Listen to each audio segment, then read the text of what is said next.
पिछली क्लास में से कोई पॉइंट्स आप दोहराना चाहें जो कुछ याद है?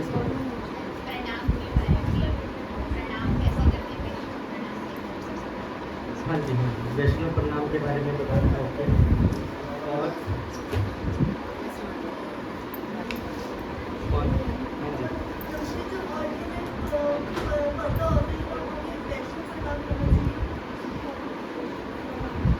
जब ऑल्टर में पर्दा होता है तो डेटीज को प्रणाम नहीं करना चाहिए। ऑल्टर बंद हो तो हमको प्रणाम नहीं करना चाहिए और ना ही परिक्रमा करनी चाहिए। और वैष्णव सदाचार का मतलब क्या है हम बताया था, या आपको इसका कुछ याद है? वैष्णव सदाचार क्या है? क्या मतलब होता है वैष्णव सदाचार?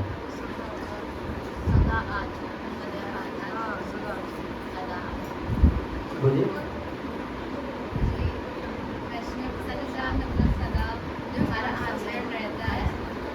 सदा का क्या मतलब था? हमेशा हमेशा। हर स्थिति में हर समय हमें हाँ, वेरी गुड। हर समय, हर स्थिति में और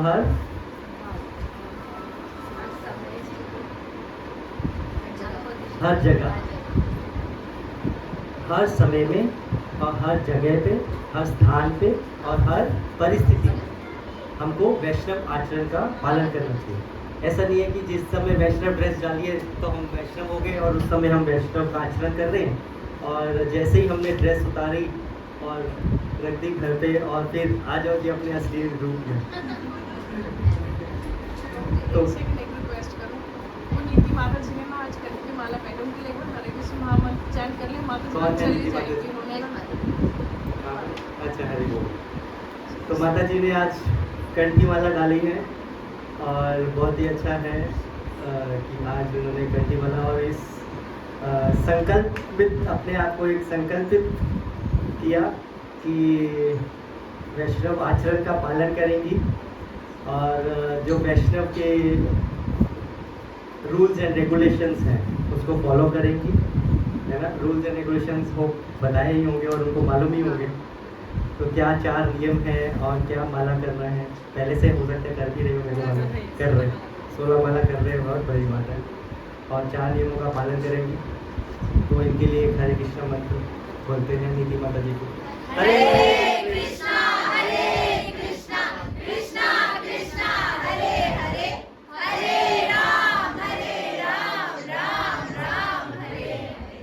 बहुत बहुत शुभकामनाएं, और हम प्रार्थना करते हैं कि आपकी भक्ति और बढ़े और इसी जीवन काल में आप भगवत धाम, गोलोक धाम की प्राप्ति हो।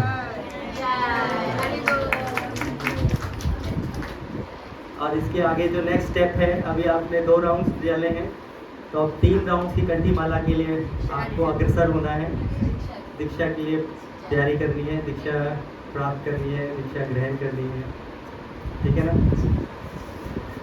इसी तरह से संग में आते रहिए, अपने आप हो जाएगी।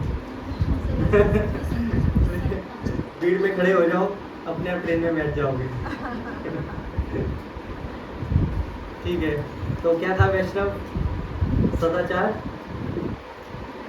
हाँ, हमेशा, हर समय, हर परिस्थिति में और क्या बताया था, और क्या था पिछली बार? हाँ, विनम्रता। हाँ, विनम्रता। और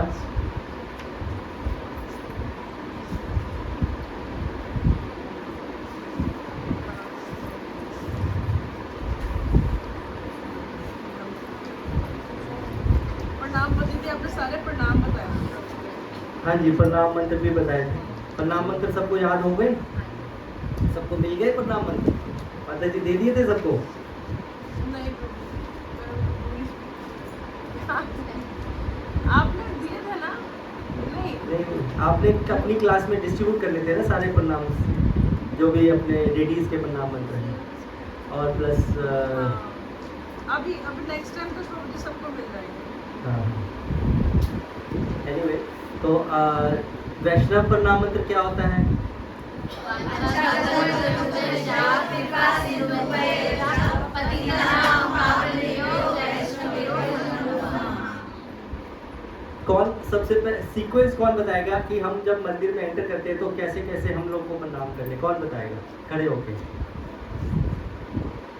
जो कि पिछली बार एक माता जी ने करके भी बताए थे, कौन सी माता जी? हाँ हाँ हाँ भाई, उन्होंने बताया था। कौन बताएगा अभी कि हमको जब हम ऑल्टर में मतलब मंदिर में जाते हैं तो हमको क्या करना है सबसे पहले? यस माता जी। सबसे पहले जब हम मंदिर में जाते हैं, हरे कृष्णा। सबसे पहले मंदिर में एंटर करते हैं तो सबसे पहले वैष्णव प्रणाम करते हैं सारे वैष्णवों को, और फिर गरुड़ देव जी हैं उनको भी वैष्णव प्रणाम करते हैं और उनकी 3 बार परिक्रमा करते हैं। फिर तुलसी महारानी जी होती हैं, फिर उनको प्रणाम करते हैं, उनकी परिक्रमा करते हैं। फिर ऑल्टर मतलब फिर मंदिर में जो एंटर करने से पहले हम नॉक करते हैं भगवान को बताने के लिए कि हम आ गए। फिर उसके बाद से सबसे पहले श्रील प्रभुपाद जी को प्रणाम करते हैं। फिर उसके बाद से डीटीज जो भी होते हैं तो उनको लेफ्ट टू राइट प्रणाम करते हैं। ऐसे तो अपने पजाई बाग में क्या है दीदी? सबसे पहले जगन्नाथ बलदेव सुभद्रा महारानी जी को प्रणाम करते हैं, फिर कृष्ण बलराम जी को करते हैं, फिर राधा गौरनिताई जी को करते हैं, फिर राधा राधिका रमन जी को करते हैं। कृष्ण बलराम जी से पहले गौरनिताई जी को पहले प्रणाम करके फिर कृष्ण बलराम जी को, फिर राधा राधिका रमन जी को। तो इस तरह से हम सीक्वेंस में प्रणाम करते हैं। और कोई ऑल्टर बंद है तो उस समय प्रणाम नहीं करते हैं, और कोई हमको वरिष्ठ भक्त मिल जाते हैं तो हम उस समय उनको वांछा कल्पतरु करके हम दंडवती प्रणाम या महाराज हैं तो हम अष्टांग प्रणाम भी कर सकते हैं। दंडवत जो था पंचांग और अष्टांग प्रणाम भी करके बताया था, वो भी क्लियर है सबको? ठीक है। यदि हम ऑल्टर के अगर हम ऑल्टर वाले एरिया में हैं तो हमें वहाँ पर किसी भी वैष्णव को प्रणाम नहीं करना चाहिए, और कभी बाहर आकर के प्रणाम करना चाहिए, क्योंकि वहाँ के सम्राट भगवान है, वहाँ पे सिर्फ केवल और केवल भगवान को प्रणाम किया जाता है। ऑल्टर में अगर आपके यहाँ प्रभुपाद है, प्रभुपाद को प्रणाम कर सकते हैं, लेकिन उसके अलावा कोई भी है तो आप उनको बाहर आके नहीं कर सकते प्रणाम। मानसिक प्रणाम आप दे सकते हैं। और इसके अलावा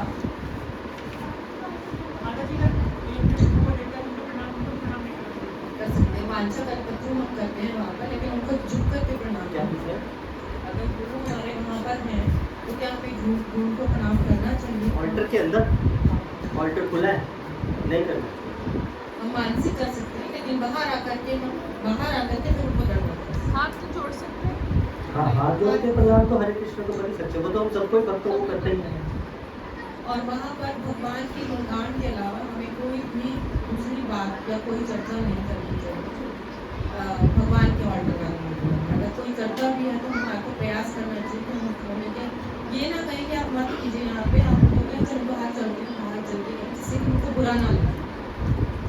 तो इस तरह से हमारे को ये भी ध्यान रखना है किसी वैष्णव को बुरा भी न लगे, और ये भी ध्यान रखना है कि भगवान के प्रति जो हमें सम्मान देना है वो हम उसका भी पालन कर सकें। दोनों चीज़ों को फॉलो करें। और तीसरा, किसी को ये भी ना लगे कि हम ज़्यादा समझदार हैं और वो समझदार कम है, ये फील भी उसको नहीं आनी चाहिए।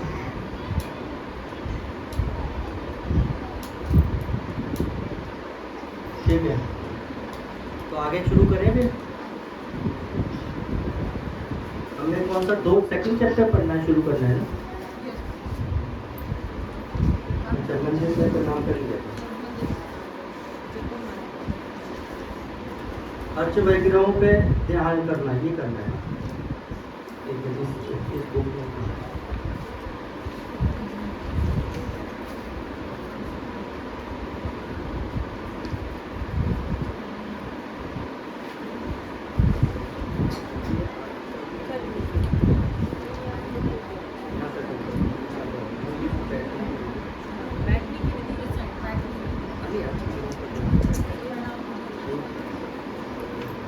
यहाँ तक किया। हमें अर्चा के ग्रुप पे ध्यान करना हाँ, start वहाँ से स्टार्ट करना है।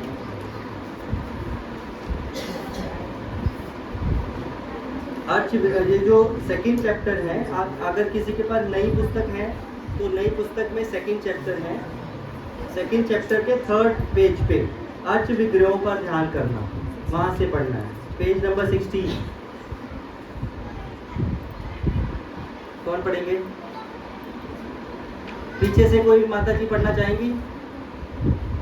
अर्च विग्रहों पे ध्यान करना,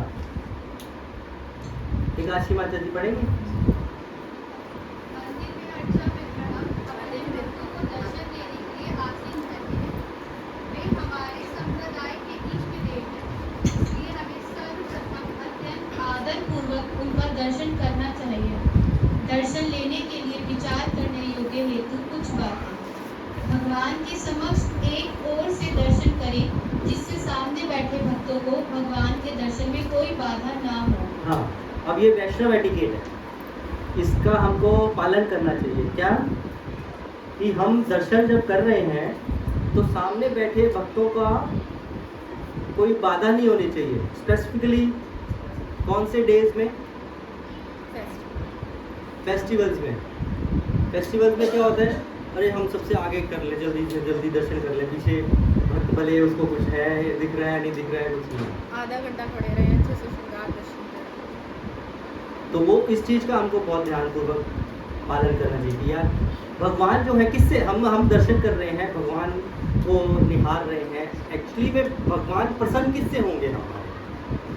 हमारे दर्शन करने से, या हमारी विनम्रता या हमारी सहनशीलता, उससे प्रसन्न होंगे, विनम्रता से प्रसन्न। तो विनम्रता क्या होगी हमारी उस समय कि यार हम दूसरों को भी मौका दें, हम दर्शन करें और बाहर साइड पे जाके प्रणाम करें, भीड़ है कुछ है तो, जिससे कोई हम बाधा ना बने किसी दूसरे व्यक्ति के, ठीक है ना। विग्रहों को दंडवत करने के पश्चात अत्यंत भक्ति भाव से उनका दर्शन करना चाहिए एवं उनसे कृपा की याचना करनी चाहिए। किसी को भी प्रत्यक्ष विग्रहों के मुखमंडल को नहीं देखना चाहिए। भगवान का दर्शन कैसे किया जाए, इसकी प्रामाणिक विधि का वर्णन श्रीमद् भागवतम 2.2.13 में वर्णित है। अर्चा विग्रह पर मनन ध्यान करने की प्रतिक्रिया भगवान के चरण कमलों से आरंभ की जाए और उसकी प्रगति धीरे धीरे सुहास्य मुख कमल तक हो। चरण कमल घुटने के नीचे एवं ऊपर के अंग, जांघ और इस प्रकार एक के बाद एक शरीर के अंगों पर ध्यान करना हमें अपने इंद्रिय तृप्ति से ध्यान केंद्रित करें। भगवान के शरीर के अंगों के विभिन्न भागों पर क्रमशः मन जितना अधिक स्थिर होता है, उतना ही अधिक हमारे मन एवं बुद्धि का शुद्धिकरण होता है। अब हम भगवान का दर्शन करने जाते हैं तो क्या हम लोग सबसे पहले देखते हैं, आप अपना व्यवहारिक बता सकते हैं कि हम दर्शन करते हैं, गौरनिताई जी हैं, गौरनिताई जी का दर्शन करते हैं या राधा राधिका जी का दर्शन करने जाते हैं मंदिर में, तो हमारे अंदर क्या भावनाएं आती हैं, है ना, कि भक्ति भाव से उनका दर्शन करना चाहिए। तो क्या भावनाएं आती हैं हमारे अंदर? माँ मुरादें पूरी कर दे, भगवान मुरादें पूरी कर दे, यही हम मांगते हैं, यही है क्या मांगते हैं? भगवान की कृपा। और वास्तव में भगवान के सामने समक्ष खड़े होकर हमको दर्शन कैसे करने चाहिए? दर्शन करते समय हमको क्या बोलना चाहिए, क्या भाव आने चाहिए, क्या तरीका है भगवान के दर्शन? भगवान बहुत सुंदर लग रहा है। भगवान बहुत सुंदर लग रहे हैं, है जी। भगवान को ग्लोरीफाई करना चाहिए। Yes, start with the glorification. तभी वो सुनेंगे। हाँ, जब भी हम कोई भी वरिष्ठ भक्त से या कोई भी, हम सपोज भौतिक जगत में भी अगर हम देखें, हमारे सामने कोई नेता आ जाए, चीफ मिनिस्टर आ जाए या मोदी आ जाए, है ना, प्राइम मिनिस्टर आए, तो हम क्या बोलेंगे उसको? क्या जाते ही ये बोल देंगे अरे भाई मेरी ये सड़कें खराब हैं या मेरा ये खराब है, तुम पहले इसको ठीक करो? पहले हम उसका गुणगान करेंगे ना, उसका गुणगान करेंगे, देखो आपकी कृपा से आपने इतना अच्छा शासन किया कि सब कुछ इतना अच्छा व्यवहारिक रूप से सब ठीक कर दिया, है ना, रोड्स बना दी है, पानी अच्छे से आ रहा है, बहुत अच्छा हो गया। साथ में हम अपनी अपनी एक छोटी सी फिर बाद में रिक्वेस्ट भी रखते हैं कि भाई अगर हो सके तो इसको भी पूरा कर दीजिए, तो बहुत बहुत मेहरबानी होगी। फिर एंड कैसे क्लोज कैसे करेंगे, देखो आपने इतना अच्छा किया, वो भी किया, तो ये भी आप कर सकते हैं, कोई है नहीं। तो इसी तरह से हम करते हैं ना, है ना। इसी तरह से भगवान के समक्ष जब हम जा रहे हैं, सामने हम खड़े हो रहे हैं, तो क्या बोलना चाहिए आपको? तो पहले तो गुणगान बोलना चाहिए। भगवान का गुणगान कैसे होगा? यस, भगवान किससे प्रसन्न होंगे? भगवान ने जो वाणी बोली है, अगर हम उसको दोहराएंगे तो उनसे प्रसन्न, हाँ ये देखो भक्त मेरा आया है और ये मेरी वाणी को दोहरा रहा है। भगवान की वाणी क्या है? भगवत गीता। तो हम भगवत गीता के कुछ श्लोक याद करें, है ना, और उनको समक्ष भगवान के सामने प्रस्तुत करें, उनको सुनाएं। जरूरी नहीं है कि मंदिर में, घर के अंदर भी तो हमारे भगवान हैं। तो हम ये एक आदत बना सकते हैं कि हम सामने भवानी ताई जी के खड़े हैं और हम सबसे पहले क्या बोलेंगे, आज डेली का डेली मैंने आपको एक श्लोक सुनाना है आपकी प्रशंसा के लिए, ठीक है कि नहीं। या हम कोई स्तुतियां याद कर सकते हैं, जो भागवतम में कई प्रकार की स्तुतियां हैं जिसमें भगवान का ग्लोरिफिकेशन, भगवान के भक्तों का गुणगान है, वो हम भगवान को सुना सकते हैं। या कोई भजन, वैष्णव सॉन्ग है, भजन है, जो कि आपको अच्छा लगता है, वो आप भगवान के आगे बोल सकते हैं, गा सकते हैं, गुनगुना सकते हैं, तो भगवान बड़े प्रसन्न होंगे। ये छोटी छोटी चीजें ही हैं, यही वैष्णव एटिकेट है। और वैष्णव एटिकेट वास्तव में है क्या? वैष्णव एटिकेट है कि हम अपनी उस चेतना को विकसित कर सकें, जिससे कि हम क्या बोला था, we always remember Krishna and never forget Krishna. सारे प्रयास जो है वो है तो इसी एक बिंदु के, केंद्र बिंदु के लिए आधारित है ना, कि हम कभी भी कृष्ण को ना भूलें, सदैव उनको याद रखें। तो वो कैसे होगा? जब हम ये छोटी छोटी चीजों को अपने डेली रूटीन में ले आएंगे, तो ऑटोमेटिकली हमारे को कृष्ण हमेशा याद रहेंगे, है ना। जब हम समझ जाएं तो गुणगान करें, गुणगान करने के बाद बीच में भगवान, अगर कोई वैसे तो भक्त जो है तो कोई भौतिक लाभ की प्रतिष्ठा नहीं मांगता भगवान से भी कि किसी भी हालत में मेरी भक्ति बढ़े, है ना, मेरा भक्तों का संग बढ़े, मैं जो भक्ति कर रहा हूँ मेरा ध्यान पूर्वक जप अच्छा हो, है ना, मैं 4 नियमों में जो कई बार ढीलापन हो जाता है, मेरे को शक्ति दे कि मैं वो अच्छे से उसको पालन कर सकूं। तो ये मांग हम भगवान के सामने प्रस्तुत करते हैं। फिर उदाहरण के रूप में आपको शास्त्रों से ही ऐसे कई कैरेक्टर्स याद आ जाएंगे, देखो भगवान आपने उनका भी किया था, मेरे ऊपर भी कृपा करो, मेरे को भी ऐसे इस तरह से भक्ति में आगे बढ़ाओ। तो वो होते हैं दर्शन। जब हम भगवान के सामने दर्शन करें तो वो दर्शन होते हैं। ये नहीं कि भी हाँ चाहते ही भाई अब तो पीछे कुछ भी नहीं है भैया, डायरेक्ट भगवान के आगे समक्ष खड़े हो गए, अब तो हम कुछ ना कुछ मांगेंगे ही भगवान से। तो इस तरह से हम भगवान को दर्शन करें। और दर्शन कैसे करें? हर एक अंग से, सबसे पहले कहा कि चरणों से शुरुआत करते हुए ऊपर तक जाएं। वो वास्तव में दर्शन। हर एक अंग का, भागवतम में हर एक अंग के दर्शन करने से हमारे अंदर से क्या जो अवगुण है खत्म हो जाते हैं। जैसे वो बता रहे थे कि हम काम इच्छाएं खत्म हो जाती हैं। स्माइल पे हम दर्शन करते हैं, तो कुछ मैं भूल रहा हूँ मैं। इसके अंदर पता है क्या है, जब हमने ये डेली वर्शिप का कोर्स किया तो इसमें 15 दिन हमें सिर्फ भगवान का दर्शन करना सिखाया, दर्शन करना। Only 15 days, no work, practical कोई एप्लीकेशन। इसमें हमें बताया था जब हम भगवान को दर्शन करने जाते हैं तो जो चरण होते हैं हमारा वो डेस्टिनेशन, भगवान के चरणों तक पहुँचना, ठीक है।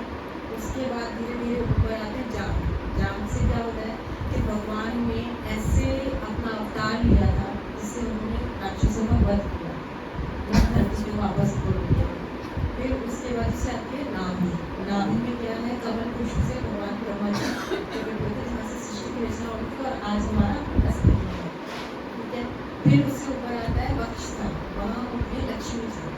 लक्ष्मी जी भगवान की बहुत प्रिय कम है, तो हमें भगवान के वक्ष तक ध्यान देना चाहिए, वहाँ साक्षात लक्ष्मी जी विराजमान है और हमें भगवान के हृदय में अपना स्थान इस तरह से बनाना है जिस तरह से भगवान ने लक्ष्मी जी को अपने हृदय में बिठाया है, भगवान हमें भी अपने हृदय में स्थान दें।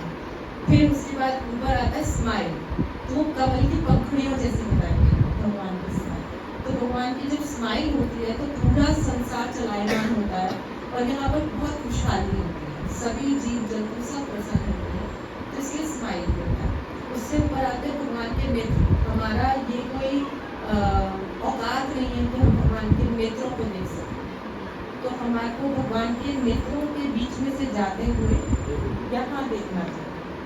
यहाँ देखने से हमारा मटीरियल डिजायर के प्रति वैराग्य आता है, वैराग्य उत्पन्न होता है। तो जब हम यहाँ देखते हैं तो हम उस वैराग्य को फील कर सकते हैं और भगवान के जो नेत्र हैं हम नहीं देखते लेकिन फिर भी ध्यान जाता है तो हमें उनको देखना चाहिए, एक सूर्य है और एक चंद्रमा है, तो उनका ध्यान करना चाहिए कि भगवान की शक्तियाँ हैं, है ना। जो सूर्य है भगवान के अंदर इतना तेज है कि हम डायरेक्टली भगवान को नहीं देख सकते। दूसरी तरफ चंद्रमा है जो भगवान सूर्य के तेज को शीतल करके हमें देते हैं और जिससे सारी वनस्पति होती है, तो इसलिए हमें भगवान का उस चीज़ के लिए धन्यवाद करना चाहिए।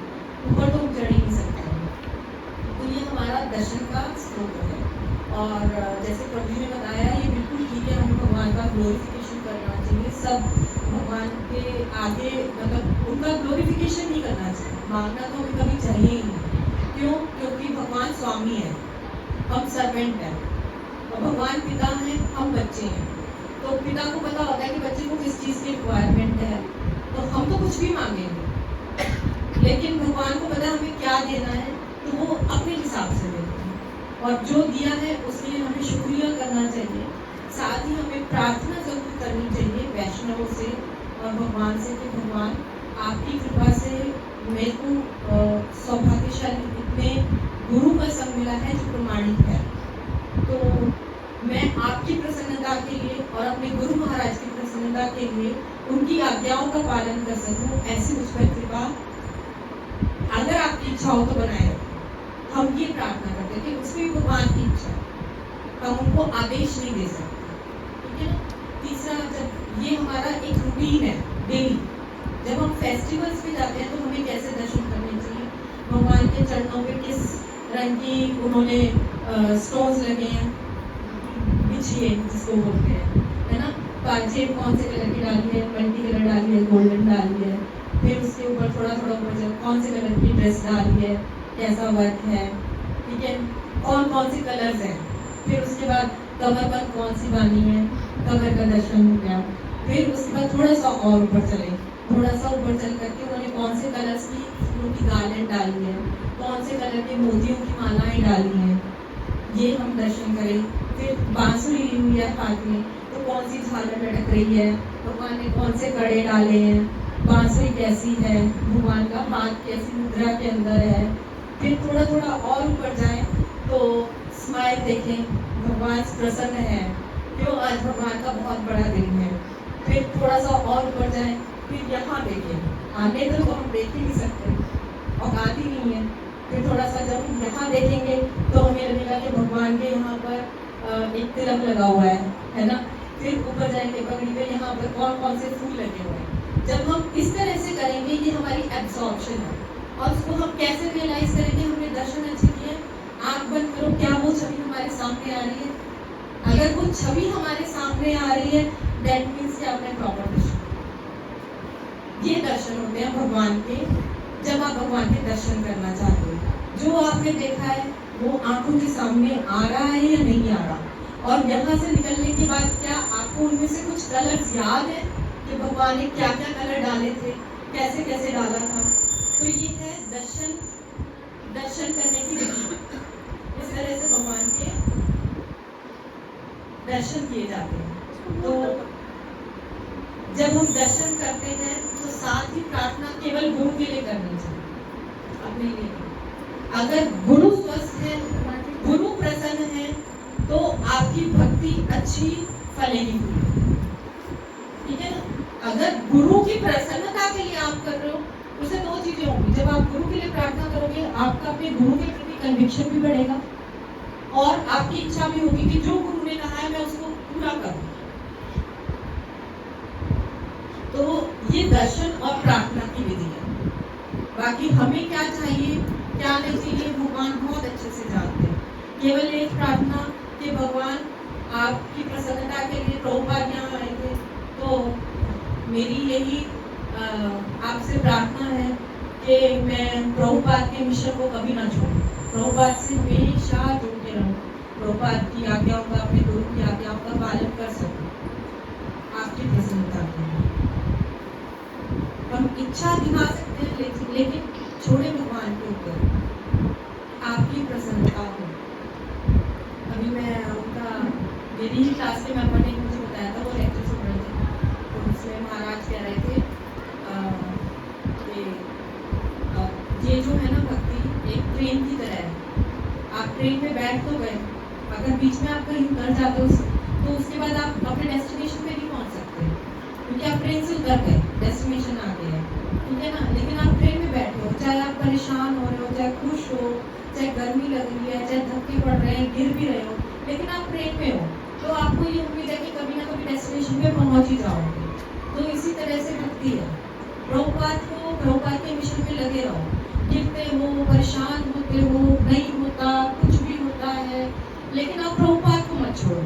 तो ये उम्मीद है कि आप कभी ना कभी डेस्टिनेशन पे पहुंच जाओगे। इसको छोड़ दोगे बीच में तो डेस्टिनेशन बहुत आगे चला जाएगा, आप वहीं रुक जाओ। तो इसलिए अगर डेस्टिनेशन पे पहुंचना है, हर परिस्थिति के अंदर इस ट्रेन में बैठे रहो और इसी के लिए प्रार्थना करो। प्रभुपाद अपने से पकड़े, मैं छोड़ दूंगा हाथ, आप पकड़े रहो, आप मत छोड़ो।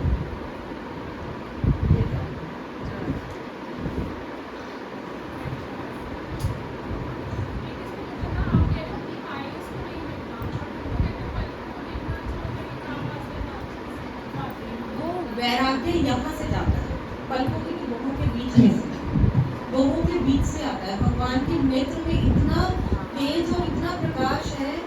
आप देखो ना, एक जनरल, आप सिंपल ही देखो, एक मालिक है, एक नौकर। अगर नौकर कोई भी, अगर मालिक कुछ कह रहा होता है, नौकर ऐसे आंखों में देख रहा होता है, आंखें नीचे कर, आंखों में क्यों झाँक रहा है, मेरे को दिखाएगा आंखें, ऐसे ही बोलते हैं। तो हम आंखों देख सकते हैं भगवान के। माता जी, भगवान तो ऐसे मास्टर नहीं है। भगवान मास्टर नहीं है, लेकिन फिर भी हमारा ये लेवल नहीं है कि भगवान के नेत्रों में देखें। हाँ, हम प्रेम भगवान के शरीर के सभी अंगों को देख के होता है, नेत्रों के अंदर देख के नहीं होता। हम डायरेक्टली, हाँ, फुल फेस का दर्शन, फेस में अगर भगवान की स्माइल है, भगवान की इतनी सुंदर भौहें हैं, नेत्र आपने देखे भगवान के कभी सीधे होते हैं, या तो राधा रानी की तरफ देख रहे होते हैं, ऐसे देख रहे होते हैं, सीधे नहीं देख रहे होते, है ना। तो हमें नेत्रों में ध्यान बिल्कुल भी फोकस नहीं करना चाहिए, हमें बहुओं के बीच में ध्यान फोकस करना चाहिए। दो ही जगह है, भगवान के चरणों में और बीच में नाभि में और तीसरा बहुओं में। इन तीन जगह पे अगर आप फोकस करोगे तो एक आपको डेस्टिनेशन रियलाइज होगा, एक आपका प्रेम होगा। और जब हम चरणों पे देखते हैं, ऐसे कहा गया कि हमारे पाप भी करते हैं ना, हम भगवान के चरणों पे ध्यान लगाते हैं, उतने ज्यादा हमारे पाप करते जाते हैं। तो ये तीन जगह ऐसे जहाँ पे आप फोकस करके और भगवान की इमेजिनेशन कर सकते हो कि भगवान कितने बड़े सृष्टि ने पूरी रचना कर दी एक नाभि से, इतनी सृष्टि, असंख्य सृष्टि, है ना। और भगवान के चरण है कि यहाँ से गंगा जी निकलती है, भगवान के चरणों में हमारा डेस्टिनेशन है। यहाँ जाने से पहाड़ बना हुआ है पापों का, धीरे धीरे धीरे धीरे कम होता है, फिर हम फिर उसको बढ़ा लेते हैं।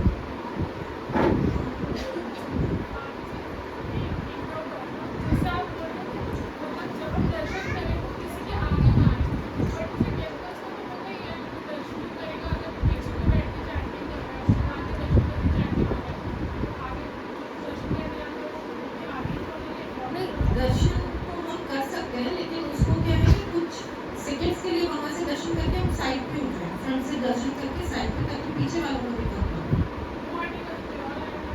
हम अपने अंदर सुधार कर सकते हैं, हम दुनिया को नहीं सुधार सकते। कभी यही होता है कि सामने से एक बार भगवान के आपने दर्शन करे, उसके बाद आप साइड पे खड़े हो गए तो पीछे से और भक्त आने को दर्शन कर सकें, उनको तकलीफ ना हो। साइड बाय साइड आप देख भी रहे हो, आप भी दर्शन कर रहे हो। नहीं, वैसे अगर आप टाइमली अगर आप जा रहे हो और वहाँ पे भीड़ नहीं है फिर तो आप दर्शन करो। ये वैष्णव एटिकेट है कि अगर कोई पीछे हमारे को मालूम है भक्त दर्शन कर रहे हैं और हम आगे जाके खड़े हो रहे हैं तो हम बाधा बन रहे हैं उनके बीच में, तो वो भगवान को वो प्रिय नहीं है। अब देखिए हम देखते हैं ना फेस्टिवल में उनको बोलना पड़ता है कि आप जाओ, चलो चलो चलो। औरों को भी दर्शन तो करें। इसलिए हम दर्शन करके अपना पीछे स्थान में जहाँ से आपको दूर से दर्शन हो रहे हैं वहाँ से आप दर्शन कर लीजिए और अपनी जो प्रार्थनाएं हैं वो बोल दीजिए। ये कहने का भाव है। जगन्नाथपुरी में भी रहता है, महाप्रभु बिल्कुल पिलर के पीछे खड़े होकर दर्शन करते थे ताकि आगे आने वाले जो भक्त हैं उनको जगन्नाथ के दर्शन अच्छे से हो सके। महाप्रभु ने वैष्णव सदाचार से हमें सिखाया कि हमें दूर से भी दर्शन हो रहे हैं, हमने एक बार आगे आके दर्शन कर लिया, फिर हम पीछे जाएं, वहाँ से भी भगवान दर्शन हम कर सकते हैं भगवान के, है ना। लेकिन दूसरों को तकलीफ नहीं होनी चाहिए।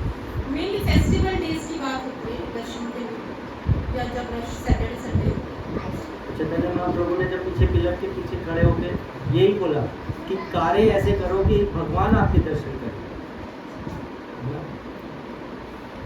तो जैसे इन्होंने सारी चीज ब्रीफ करी कैसे दर्शन करने हैं, तो दर्शन करने में ऐसा ना हो कि हम दर्शन करके आए और आपसे पूछा आपने दर्शन करे, हाँ मैंने कर लिए दर्शन जी, तो कौन सी ड्रेस डाली थी, अरे वो तो पता ही नहीं है।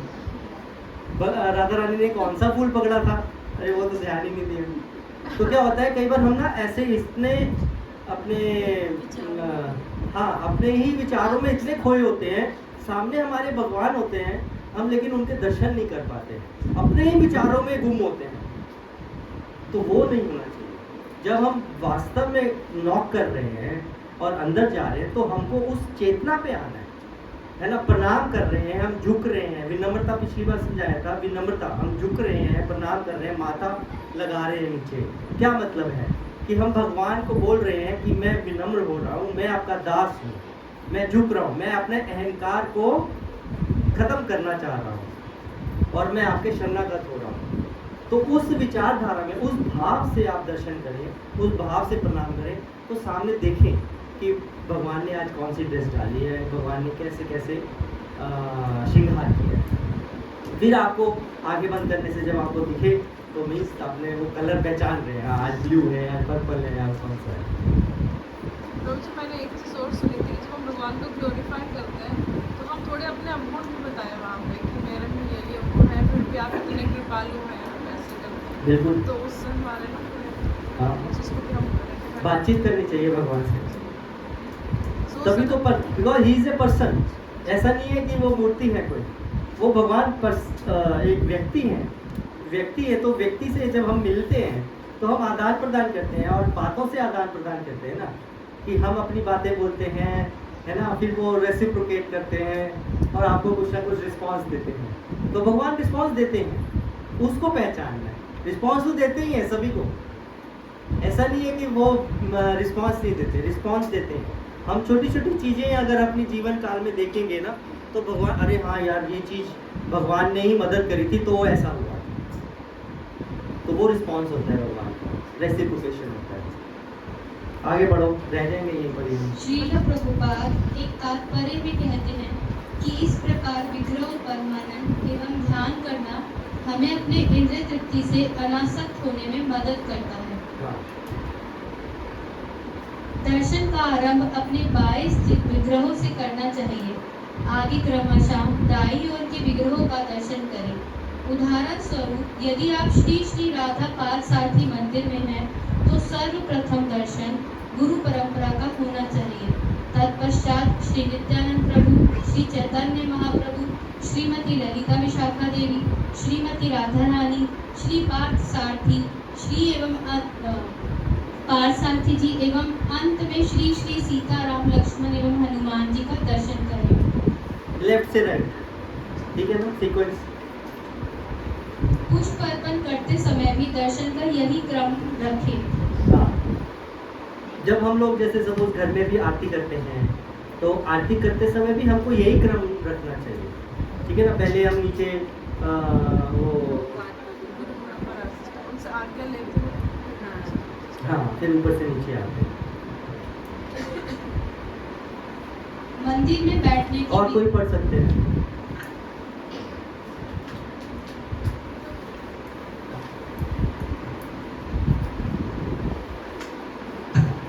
मंदिर में बैठने की विधि। मंदिर में बैठने की विधि। अब यहाँ पर मंदिर में बैठने की विधि है, जैसे मंदिर में है या गेटी सामने है, तो हमको कैसे बैठना चाहिए? ये एक वैष्णव एटिकेट है, वो आप समझिए, बहुत इंपॉर्टेंट है। मंदिर में बैठते समय आचार्य गुरुओं के समक्ष पैर खुले ना हो अथवा अपने पैरों की उंगलियों का निर्देश आचार्य विग्रह गुरु महाराज या तुलसी देवी की ओर ना हो। यदि संभव हो तो पैर और एड़ियां ढकी होनी चाहिए। हाँ। यदि क्या मतलब है इससे? पैर एवं एड़ियां ढकी होनी चाहिए। तो कैसे ढकी जाएंगी? जब हम वैष्णव ड्रेस डालेंगे। अगर हम सूट डालेंगे या मैं पैंट शर्ट डालूंगा तो क्या मैं एड़ी या पैर ढक सकता हूँ? सूट वाले ढक सकते हैं। सूट वाले तो शायद चुन्नी से ढक लेंगे, नहीं ढक पाते हैं, दिखते हैं। अगर साड़ी डाली होगी और मैंने धोती डाली होगी तभी मैं छुपा सकता हूँ अपने पैर, नहीं तो क्या होगा, मेरे सामने ऐसे नंगा पैर होगा और जो कि अर्श विग्रहों के ऊपर की तरफ इंगित होगा, तो वो अच्छा नहीं है, वो वैष्णव एटिकेट नहीं है, वो अपराध है। ठीक है ना? हम कई बार कहते हैं यार हमारी भक्ति नहीं बढ़ रही, तो क्या मतलब है? यही अब छोटी छोटी चीजें हैं जो अपराध होती हैं, वो हम अपराध कर बैठते हैं। जैसे वो हमारे पंजाबी बाग में थे माखनलाल प्रभु जी, जो बाद में भक्ति माधुर्य स्वामी महाराज थे, वो बहुत स्ट्रिक्ट थे। वो कहते थे मैं अंग्रेज होके तुम्हारी वैष्णव ड्रेस डाल रहा हूँ और तुम यहाँ भारतीय होके बताओ वैष्णव ड्रेस नहीं डालते, पैंट शर्ट डालते हो। मेरे को बोला उन्होंने बहुत पुरानी बात है, जब वो माखनलाल प्रभु थे, कहते तुम आते जब तुम मंदिर आते हो तो एटलीस्ट वैष्णव ड्रेस में आना चाहिए। वैष्णव ड्रेस में आओ, भगवान को भी तो दिखे, अरे देखो सामने व्यक्ति मेरा भक्त आया है, मेरे दर्शन करने आया है। ठीक है कि नहीं? वैष्णव ड्रेस अभी तक किसी ने नहीं डाली। कौन है ऐसा जिसने धोती कुर्ता नहीं डाली? एक, आपने दो नहीं डाले, और तीन प्रभु जी। साड़ियाँ तो मेरे ख्याल सबने डाली होंगी, लेडीज माताएं। टोपी स्कर्ट्स भी डाल सकते हैं, लेकिन साड़ी इज बेस्ट वेस्टर्न। तो वैष्णव ड्रेस जिन्होंने नहीं डाली है, धोती कुर्ता, मैं प्रभु जी की बात करता हूँ, अगर तो क्या आप संकल्प लेते हैं कि कल आप वैष्णव ड्रेस डालेंगे? धोती कुर्ता कौन देगा इन तीनों को? आजकल रेडीमेड भी आते हैं। हाँ, रेडीमेड हाँ, बने बनाई धोती आते हैं। इनकी माताएं कहाँ हैं? माता जी आप डालती हैं, साड़ी डालती हैं?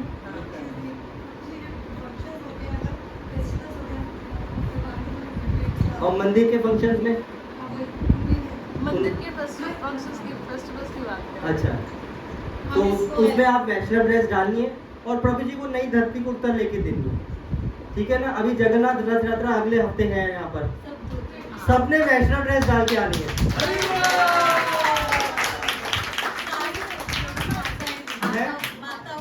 माताएं भी, ये नहीं कि माताएं चाहे वो स्टूडेंट है, चाहे वो मैरिड है, चाहे कोई भी है, आनी। अगर स्टूडेंट है तो आप वो डाल सकते हो, क्या नाम है, गोभी ड्रेस। गोभी ड्रेस डालो, इतनी मॉडर्न लगती है वो ड्रेस। पता है क्या, वहाँ पर जब दिल्ली के अंदर एक भक्त सुंदर सी धोती कुर्ता डाले था और साथ में उसने अपनी चद्दर ली हुई थी और सुंदर इस्त्री किया हुआ वैष्णव ड्रेस उसने डाला हुआ और साथ में चद्दर लटकाई हुई, पीछे शिखा और ऊपर से गंजा। तो सामने ना उसके बच्चे थे और उसको बार बार देख देख के बड़ा हंस रहे थे और बातें कर रहे थे आपस में। तो उनके पास गए बच्चे कि सर हम आपके साथ एक फ़ोटो खिंचवाना चाहते हैं। तो वो प्रभु बड़े हैरान हो गए, मेरे साथ क्यों भाई, मैं तो कोई सेलिब्रिटी नहीं हूँ, ये क्या हो गया। तो उन्होंने बोला नहीं हम आपके साथ फ़ोटो खिंचाना चाहते हैं। तो उसने फिर फ़ोटो खिंचवाई। पहले तो फ़ोटो खिंचवाने के बाद पूछा भी मेरे साथ क्यों, किस लिए खिंचवाई आपने फ़ोटो? कह रहे जो आपका ड्रेस है ना वो इतना ही अच्छा लग रहा है हमको कि हम इसको एक ट्रेंड बना सकते हैं। तो वैष्णव ड्रेस का ट्रेंड बन सकता है। ये उन्होंने, और वो कौन से थे बच्चे, डिजाइन के स्टूडेंट्स थे, फैशन डिजाइनिंग के। वो बोलते हैं कि हम आपकी इस ड्रेस का, इतना सुंदर धोती कुर्ता आपने पहना हुआ है और साथ में चद्दर लटकाई हुई है, बहुत अच्छे लग रहे हैं आप। तो हम चाहते हैं कि ये एकदम एक जो होते हैं ना हमारे फैशन शोज होते हैं, उसमें हम इस टाइप का ड्रेस कोड बनाना चाहते हैं, बहुत अच्छा लगेगा। तो उन्होंने उसके साथ फोटो खींचा। तो एक आप हो गए वेस्टर्न ड्रेस के लिए, और एक प्रभु जी आप, क्या नाम है आपका? चेतन, जतिन, विशाल प्रभु, जतिन प्रभु और अंशुल गुप्ता, अंशुल गुप्ता प्रभु। और ये ऑरेंज शर्ट में आप तो डालते हैं वेस्टर्न ड्रेस, ये तो पहनते हैं। और ये दोनों भी लड़े लड़के आए हैं। ये कौन है? ये मनीष प्रभु जी कौन? मनीष प्रभु वाले मुझे काली शर्ट। हाँ, काली शर्ट वाले। ये दोनों आपके बच्चे हैं? उनका बेटा और एक नेत्र है। अच्छा, तो फर्स्ट टाइम आए हैं ये प्रभु जी कभी जो माला है आपको बनाई जा रही है। हाँ। ये प्रभु जी अपने हाथों से बना- हर- अरे वो क्या बात है। Every week he sends garlands to me. अच्छा, And such beautiful garlands he makes. खुद हाथ से बनाते हैं? बहुत सुंदर, हैं? बहुत सुंदर, अच्छा, आप बनाते हैं? अरे क्या? बहुत ही सुंदर है। बोलते हो। अरे वाह, बहुत सुंदर। बहुत कुछ है। मैं सोचा अंदर आया तो मैं बताऊं सबको। उनके प्रभु मैं ना इसी चीज़ में एक चीज़ बताना चाहती हूँ। जैसे अभी एटलीस्ट आप लोग ये वैष्णव ड्रेस का जो है क्लास में फॉलो कर सकते हैं। जब भी क्लास में आए तो हम वैष्णव ड्रेस में आए। आपको थोड़ा सा एटिकेट में साड़ी में बता दीजिए। साड़ी में कोई दिक्कत नहीं है, बल्कि ज़्यादा अच्छा है। हाँ जी, साड़ी में एटिकेट क्या बताना है? साड़ी आप डाल सकते हैं। मैं देखो मेरे पास 10 लेबर है जो मेरे अंडर काम करती है। हाँ, मजाक नहीं, सीरियसली 10 लोग हैं मेरे अंडर काम करते हैं डेली। और मैं सुबह उठ करके नहा करके साड़ी ही पहनती हूँ। रसोई में भी काम, घर का काम, फिर उसके बाद अपनी वर्कशॉप का काम, और रात को मैं सोने से पहले साड़ी उतारती हूँ। अगर आप साड़ी पहनने की आदत डालो ना, आपको इससे ज़्यादा अच्छी ड्रेस कुछ नहीं लगेगी, सच बता रही हूँ। और जहाँ तक धोती कुर्ते की बात है, एक मैं अपना ही एक्सपीरियंस शेयर करती हूँ। हम लोग हमारे घर में शादी थी, तो उससे पहले हम सिर्फ मंदिर में धोती कुर्ता डालते थे, प्रभु जी नहीं डालते थे। तो हम जलंधर थी शादी, तो वहाँ पर प्रभु जी पहली बार धोती कुर्ता डाला, और मैंने वो भी स्कर्ट डाली शादी के अंदर। तो दूल्हा दुल्हन के बाद सबसे ज़्यादा फोटो हमारी खींची गई थी। ये बिल्कुल अलग लग रहे हैं, बाकी सभी पैंट शर्ट या कुछ में डाला कोट पैंट में, लेकिन ये बिल्कुल अलग है। और उसके बाद अगर प्रभु जी किसी शादी में धोती कुर्ता नहीं पहन के आते, सारे टोकते हैं यार धोती कुर्ता ज़्यादा अच्छा लगता है, वही डाला है। तो जब आप डालना शुरू कर दोगे ना, तो लोग उस चीज़ को एप्रिशिएट करना शुरू कर देंगे। जब तक नहीं डाल रहे तब तक शर्म है, और जब डालोगे तो उस चीज़ को एप्रिसिएशन करने वाले बहुत लोग हैं। क्या कमी है? आप अगर 2000 का पैंट शर्ट बनवाते हो तो 2000 का धोती कुर्ता लो, प्योर सिल्क का आएगा। उसको पैंट शर्ट को तो फिर भी आप दूसरे कपड़ों में लोगे कि भैया चलो सस्ता बनाना है, 2000 में बना लो, और आपको प्योर सिल्क का धोती कुर्ता 2000 में मिल जाएगा। तो क्यों ना प्योर पे जाएगा, रॉयल्टी दिखाएं। तो ये फर्क है, आप ऐसे कर सकते हो। हमने ट्राई किया था, हमारा तो बहुत सक्सेसफुल। आपको सही बोल रहे हो। तो ठीक है फिर, है ना? विशाल प्रभु, जतिन प्रभु और अंशुल प्रभु, मनीष प्रभु, ठीक है ना? चारों धोती कुर्ता में आएंगे, और मेरे को अगर आप फोटो भेज देंगे तो मैं बहुत प्रसन्न होऊंगा। ठीक है ना? पूरे ग्रुप की फोटो, और प्रयास करूंगा कि मैं भी आऊं अगले हफ्ते जगन्नाथ है ना। ना क्यों आना बंद करेंगे, ऐसा नहीं है। ठीक है, तो सभी ने माताओं ने भी वैष्णव ड्रेस डाली। तो हम लोग बात कर रहे थे कि हमको अर्च विग्रहों के सामने पैरों को नंगा नहीं रखना चाहिए, पैर को हमको ढक के रखना चाहिए। यदि संभव हो तो श्री विग्रह व्यासन श्री अरुणपाद और श्रीमती तुलसी देवी की ओर पीठ करके ना बैठे। कभी कभी मंदिर की संरचना के कारण ये संभव नहीं होता है। हाँ, पीठ भी नहीं करनी चाहिए हमको, है ना? जैसे सपोज सामने ऑल्टर खुला है, जैसे यहाँ खुला है, तो हम पीठ करके बैठे तो वो भी अपराध है ना? भगवान को हम पीठ दिखा रहे हैं, तो that is also not correct. वो नहीं करना चाहिए। तुलसी महारानी को, प्रभुपाद जी को हमेशा उनको फेस करके बैठना। विग्रहों के समक्ष पैर फैलाकर ना बैठे, विग्रहों के समक्ष एड़ी, होनी अथवा पैरों के तलवों को पकड़कर न बैठे, अच्छा विग्रहों के समक्ष झपकी ना ले और ना ही सोए। हाँ, ठीक है कि नहीं? ठीक है, पैरों को ढक के रखना है, फिर पैरों को पकड़ना भी नहीं है। ये कई बार क्या होता है, चौकड़ी मारी होती है हमने, तो कई बार क्या होता है, हम लोग पैरों को कुछ नाखून तोड़ कर रहे हैं या कुछ ऐसे ऐसे सहला रहे हैं, पैरों को पकड़ रहे हैं, वो भी ठीक नहीं है। क्योंकि पैरों से हम नंगे पैरों से बाहर से आ रहे हैं, कुछ उसमें कुछ, तो इट इज़ वैष्णव एटिकेट नहीं है कि हम बार बार पैरों को छुएं, इसीलिए ढक के रखना चाहिए। और तीसरी, अर्थ विग्रहों के समक्ष झपकी ना लें। कई बार क्या होता है, हमने खाना खाया होता है और वहाँ सुबह पहुँच गए हम लोग या शाम को पहुँच गए कथा में, तो सामने अरे यार टांगे दर्द कर रही हैं, चौकड़ी नहीं मारी जा रही और पैर पसार रही है, ठीक है ना, और सामने कथावाचक बैठे हैं और उनको हम लोग पैर दिखाएं। कितनी बड़ी गलत बात है, कितनी बड़ी गलत बात है। ऐसा नहीं करना चाहिए। और फिर जब पैर पसार लिए तो पीठ ऐसे टेक लेने में कोई ज़्यादा टाइम नहीं लगेगा, और तब आंखें बंद हो जाएंगी, फिर टाइम नहीं पता चलेगा। तो कभी भी हमको जब कथा हो रही हो, तो कथा होते समय ना तो हमको व्यास गद्दी की तरफ पैर रखना चाहिए, पैर इंगित होने चाहिए, पैर ढके होने चाहिए। दूसरा, कभी टेक लेके या कुछ ऐसे नहीं होना चाहिए जिससे कि हमको नींद आने या सोने की संभावना हो जाए। और जब भी नहीं करना चाहिए जब कथा चल रही है। कई बार देखा है कुछ वक्त जब करने लग जाते हैं वहाँ पर बैठे बैठे, हाथ में जब माला लेके कुछ जब, वो भी नहीं ठीक। कोई सोचता है यार 1 घंटे का कथा है, चलो 1 घंटे में 8 माला भी हो जाएंगी। नहीं, माला का समय अपना है, कथा का समय अपना है। एक समय में एक सेवा करने के लिए बोल। हाँ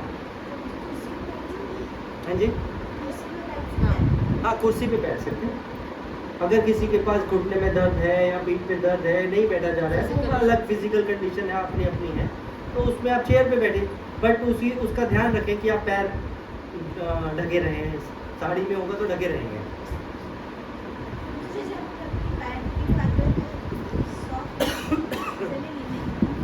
वैष्णव ड्रेस पहनो तो क्या लिखा प्रयास करना चाहिए हमें वैष्णव ड्रेस डालें, बाकी तो सब जुगाड़ है, कुछ भी कर सकते हैं। कई बार होता है जैसे नींद पूरी नहीं हुई और हमें लेक्चर भी, जैसे टेम्पल में फेस्टिवल है या कुछ हमें जाना है और हम आगे बैठे हैं, तो ना चाहते हुए सोना नहीं चाहते तो झपकी लग जाती है, तो उस केस में क्या करना? तो हमें पहले तो यही सोचना चाहिए कि भाई हम आगे उतना ना बैठे। नहीं आगे तो ना बैठे, खड़े हो जाए। सेकेंडली, हाँ, सेकेंडली क्या है कि उसके अंदर जब आपको झपकी लग रही है तो आपको वहाँ से खड़े होकर पीछे चले जाना चाहिए, जहाँ आवाज लेक्चर पूरा सुन लो, पीछे लेने के शोर हो रहा है तो उधर ध्यान चला जाए। 2 मिनट खड़े हो गए तो बीच नहीं भाग में जाएगी। होगे तो आप पीछे साइड पे खड़े हो सकते हैं।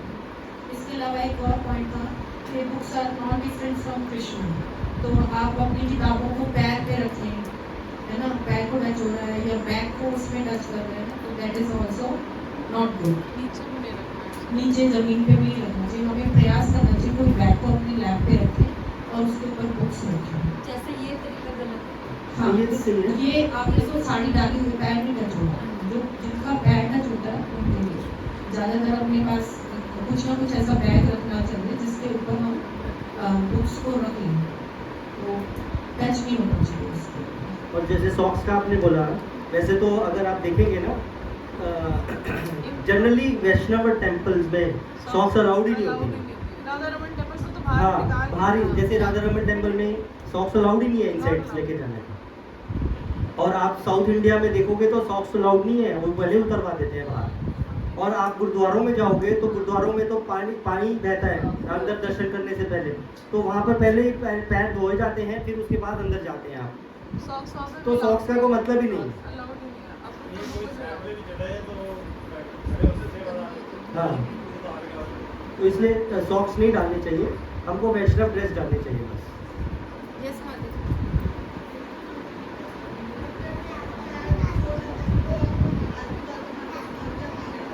खड़े खड़े हो जाओ, नहीं तो कुर्सी पे बैठ जाओ।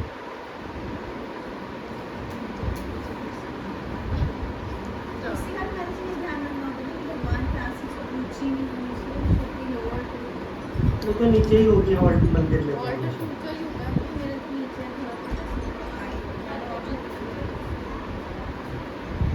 घर का ऑल्टर आपको घर। माला वाला करनी है तो आप कर सकते हो। आपकी फिजिकल हेल्थ पे डिपेंड करता है वो कैसी है, लेकिन उस समय इम्पोर्टेंट ये होता है कि भगवान की साधना से है मोर इम्पोर्टेंट, तो आप उसके अंदर उसको कॉम्प्रोमाइजेशन में ले सकते हो। अब जैसे कोई ओल्ड एज लेडी होती है, घुटनों में दर्द है, वो नहीं बैठ सकते, तो क्या करें, सेवा ही छोड़ देंगे। छोटा स्टूल ले लो। छोटा ये प्रॉब्लम ऑल्टर ना उनके नीचे है। तो ऑल्टर को ऊंचा कर लोगे। जैसे मंदिर रेडीमेड आते हैं ना, हाँ। तो वो नीचे थोड़े से जगह होती है, फिर वहीं से शुरू है ऑल्टर का, ऐसा है। तो नीचे चौकी रख लें उसको ऑल्टर को ऊंचा करने के लिए, ऊंचा अगर जगह है तो। बड़ा है लेकिन वो नहीं तो छोटा स्टूल देख लीजिए। हमारा भी ऑल्टर नीचे ही है, तो हम भी स्टूल रखी मुद्दा लेके ही बैठते हैं, मैं नहीं बैठ सकती नीचे। 5वां है बोलना या बातें करना, इसको लेके हम आज फिर खत्म करते हैं। सो बेसिकली प्रभु जी हम जब सो भी रहे हैं अच्छा विग्रहों के सामने, तो वो फिर डिसरिस्पेक्ट भी है, because they are such important, they are the हाँ। मोस्ट इम्पोर्टेंट पीपल, बिल्कुल। और हम उनके सामने सो रहे हैं तो वो डिसरिस्पेक्ट हो जाता है, हम उनको ध्यान दें। ग्रहों के समक्ष कोई भी और कोई पढ़ सकते हैं। बोलना या बातें करना, अर्श विग्रहों के समक्ष कोई भी जोर से ना बोले, झगड़ा ना करे। हाँ, धीरे धीरे एक एक पॉइंट को थोड़ा सा समझ के। आज भी ग्रह के सामने मंदिर का ऑल्टर खुला है और हम वहाँ दर्शन कर रहे हैं, और दर्शन में सब भक्त अपना अपना दर्शन कर रहे हैं। दर्शन करते समय क्या भक्त बोल रहे हैं, गुणगान कर रहे हैं भगवान का। श्री श्री राधा राधिका रमन जी की जय हो, है कृष्ण बलराम जी की जय हो, जय जय जय हो रही है भगवान की। और उस समय दो भक्त आपस में क्या कर रहे हैं, जोर से बोल रहे हैं या झगड़ा कर रहे हैं, तो क्या भगवान को अच्छा लगेगा? भगवान कहेंगे यार मेरा गुणगान करो, है जो मेरे को पसंद है, मेरा प्रिय है, और तुम ये झगड़ा कर रहे हो, तो ये कभी भी नहीं करना चाहिए। ऑल्टर के अंदर बहुत हमको जब जाए तो बहुत ही सतर्कता पूर्वक हमको व्यवहार करना चाहिए। ये बहुत हम लोग क्या कैजुअल हो जाते हैं, जैसे आपस में दो बहुत फ्रेंड्स मिले, अरे कंधे में हाथ डाल के चला यार क्या कर रहे हैं आजकल, क्या कर रही है आजकल, ऐसे करके हम ऑल्टर के सामने बातें करने लग जाते हैं। तो बहुत वैष्णव अपराध है, हंसने वाली बात नहीं है, ये हम करते हैं और ये बहुत बड़ा वैष्णव अपराध है। और किसके सामने कर रहे हैं, भगवान के सामने कर रहे हैं। सेवा अपराध है, सेवा। हाँ, तो ये बहुत ध्यानपूर्वक करना चाहिए हमको। ऑल्टर खुला है, ऑल्टर के सामने हम बहुत ही रिस्पेक्टफुली विनम्रता से हमको प्रणाम करना है। प्रणाम करके भगवान के समक्ष अपनी बातें करनी है। बातें करके फिर बाहर आ जाओ, बाहर आके जो मर्जी बातें करो, जो आपको अपनी सेवाओं के लिए बातें करनी है, कुछ भी करना है। ईष्ट गोष्ठी ईष्ट गोष्ठी भी नहीं करनी चाहिए हमको भगवान के सामने। आगे पढ़ो, झगड़ा ना करें। किसी की भी का मतलब पता है क्या होता है? इस ईश गोष्ठी का मतलब होता है आपस में किसी भी टॉपिक के ऊपर डिस्कशन करना, सेवाओं को लेकर। सेवाओं को लेके कि प्रभु जी मैंने ऐसी सेवा की थी, उन्होंने इस तरह से कर दिया, नहीं मैंने इस तरह से नहीं किया था, मैंने तो ये सोच के किया था, ये ईश गोष्ठी होती है। तो उसका कोई सॉल्यूशन नहीं कि उसको सेवा को आगे से कैसे किया जा सके। भगवान से रिलेटेड तो बोल रहे हैं सेवा के रिलेटेड, लेकिन उसके अंदर एक दूसरे के प्रति द्वेष नहीं कर रहा है, भगवान का गुणगान नहीं हो रहा है, तो ये भी भगवान के आगे नहीं करना चाहिए। जब मंदिर में कभी भी ईश गोष्ठी होती है, ऊपर वाले हॉल में होती है या फिर प्रभुपाद भवन में। सेवा जो होती है वो भी फाइन होती है, बट भगवान के ऑर्डर या ऐसे सेवा जैसे तो हाँ ये आप आइए वो तो एचओडीज की ड्यूटी होती है ना, तो एचओडीज को जो मंदिर ने इंस्ट्रक्शन दिया वो उसी को फॉलो कर रहा है। अल्टीमेटली मंदिर की इंस्ट्रक्शन भगवान की इंस्ट्रक्शन है, तो मंदिर से आई हुई जो हमारी सेवा है और उसके लिए हम कार्य कर रहे हैं, तो वो हमारी ड्यूटी है, वो हमें सेवा के लिए करने के लिए, लेकिन हम अपनी इच्छा से ये नहीं कर सकते। As per the guidance of your HOD और लीडर आप कर सकते, जो आपको लीडर कह रहा है। तीसरा पढ़िए। किसी की भी निंदा अवहेलना ना करें अथवा क्रोधित ना हो। हाँ, निंदा तो वैसे ही नहीं करनी चाहिए हमको, किसी की भी निंदा ना करें, और भगवान के सामने और कोई नहीं मिला तो भगवान के सामने ही बोल रहे हैं क्या आपस में दो लेडीज गॉसिप तो करती हैं, चलो यार तो प्रभु जी भी करते प्रभु जी भी बाय लेडीज हम वैसे ही यहाँ तो माताओं की संख्या ज़्यादा है, मैं ही आप बोल नहीं सकता ऐसे। प्रभु जी साथ में चुप है वो क्या मैं मेरा नहीं हाल है। हमारी तरह ज्यादा है हमारे तो मंदिर में 5-6 साल पहले एक सेवा शुरू हुई थी चरण प्रक्षाल की, पता है? अच्छा जब मंदिर में एंटर करते हैं फेस्टिवल पे जन्माष्टमी तो सभी पाँव धोए जाते थे। आपको कारण पता है क्या है? एक तो वो भगवान के गेस्ट हैं, आए हैं भगवान का दर्शन करने, प्राइम रीजन मिलता है। दूसरा रीजन मिलता है कि लाइन में खड़े खड़े ना बहुत ज्यादा मंदिर वालों को गालियां निकाल देते हैं, तो जब वो अंदर आके चरण धोते हैं तो उनका गुस्सा थोड़ा शांत हो जाता है और दर्शन अच्छे से होता है। ये reason है। अवहेलना ना करें, क्रोधित ना हो, शांत मन से शांत भाव से हमको दर्शन करने चाहिए। किसी के ऐसे नहीं है कि हाँ सामने जा रहे हैं और कोई सामने दिख गया, यार इसने मेरे साथ ये किया था, वो सारी बातें हमारे दिमाग में घूम गई है ना, वो फिर हमने तीसरे बंदे को सुना दी वहीं पर ही खड़े खड़े, तो वो चीज़ें गलत है, निंदा नहीं करनी चाहिए। और अवहेलना उसमें फिर चौथा आ गया, अच्छा क्या बातें कर रहे थे वो जो प्रभु जी खड़े हैं ना उनके बारे में बात कर रहे थे, वो ऐसे थे नहीं ऐसे ही होता है या नहीं होता? आगे दूसरों से बोलते समय संतप्त होकर अथवा किसी के मन को दुख ना हो, किसी के मन को दुख हो इस प्रकार ना हो। हाँ ठीक है ना, हमको प्रिय मतलब वचन बात मधुर वाणी से बात करनी चाहिए। दूसरों की स्तुति ना करें। हाँ ये बहुत इम्पोर्टेंट है, दूसरों की स्तुति ना करें। अब भगवान का ऑल्टर खुला है अब भगवान के ऑल्टर के सामने अरे प्रभु जी मैं तो आपके चरणों का दास, मैं आप इतने महान और आप देखो कितने अच्छे अच्छे भक्त हैं, आपके क्या फलाना फलाना गुण हैं। अरे भाई भगवान के गुणगान करो, तुम मेरे क्या गुण करो, तो वो भगवान को वो भी प्रिय नहीं। एक्चुअली इसमें ना दो चीजें होनी चाहिए, दूसरों की स्तुति भी नहीं करनी चाहिए और अपनी स्तुति भी नहीं करनी चाहिए, दोनों चीजें होनी चाहिए। कई बार हम अपना ही गुणगान कर रहे हैं, देखा मैं कितनी अच्छी सेवा करती हूँ, देखा मैंने तो ये तो कुछ भी नहीं कर रही है, इतनी लंबी लाइन है, ऐसे ऐसे बोली जा रही है, किसी को जानती नहीं। जब मैं थी ना ऐसे रखूँगी देख एक बंदा क्या खड़ा होता था, पूरी लाइन पूरी लगी होती थी और मजाल है कोई हिल जाए वहां से। ये होती है सेवा, मेरे को खड़ा करके देखो भी क्या सेवा होगी है ना, अपनी स्तुति भी हो गई और दूसरे की भी स्तुति सारे दोनों काम एक साथ पूछना चाहिए क्वेश्चन मेरे दिमाग में है।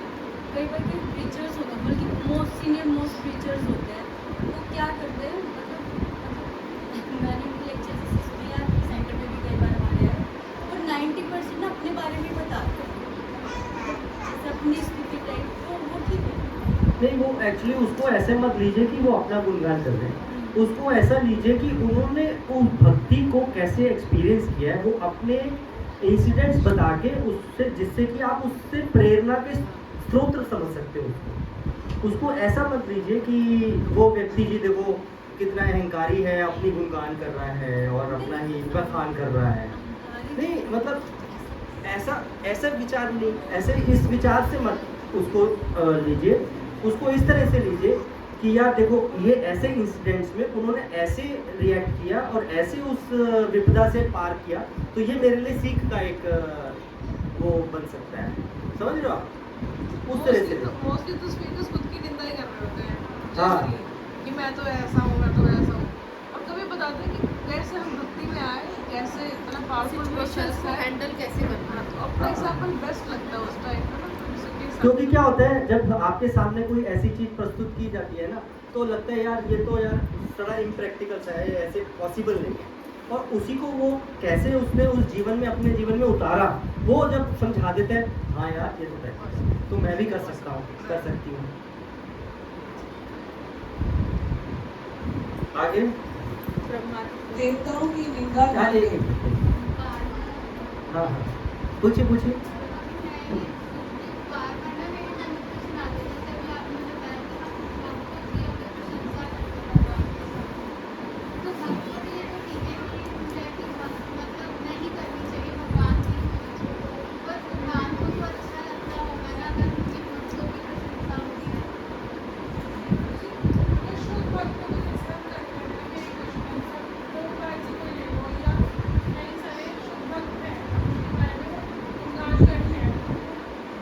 वो तो ठीक है ना, वो पॉइंट नहीं है यहाँ पर बोल रहे ना।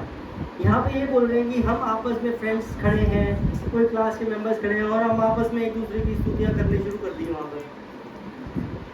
आप समझो पॉइंट को, अभी क्या डिफरेंस है। अब जैसे suppose Prabhupada appearance disappearance day आएंगे, उसमें प्रभुपाद का ग्लोरिफिकेशन होगा ही होगा, गुरु महाराज का या कोई भी प्रभुपाद के जो वरिष्ठ भक्त हैं जिनका कोई भी अपीयरेंस डे आएगा या डिसअपीयरेंस डे आएगा, उसमें हम उनका गुणगान करते ही हैं और वो ऑल्टर के सामने भी करते हैं। हम रोज गुरु पूजा ऑल्टर बंद होता है उस समय भगवान वहाँ पे प्रभुपाद जी लेकिन माता जी रोज गुरु पूजा तो भगवान के सामने हाँ। होती है। तो इसलिए वो पॉइंट अलग है। प्रभु जी मेरे को यहाँ पे मतलब सॉरी मैं भगवान को अच्छा बुरा नहीं लगता है, इट इज आवर पार्ट कि हमें क्या एटिकेट दिखाना हाँ। He is a person but उनको तो Mata Rani he would feel bad for all these things. He is हाँ, शुद्ध भक्त का तो ठीक है, वो तो कहीं कभी होता ही नहीं ना, वो शुद्ध भक्त भी अपराध में तो है, इसलिए वो लोग तो आवर पार्ट में आप ऐसा कोई इंसिडेंट बताइए जब ऐसा हुआ हो, ऑल्टर खुला हो और ऐसा हुआ हो।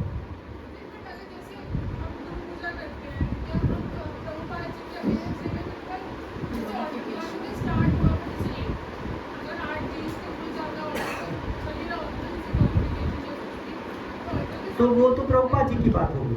मैं जनरल आपने जैसे वरिष्ठ भक्त बोला या सपोज उनका ग्रुप, ऐसा कभी होता नहीं है। हाँ।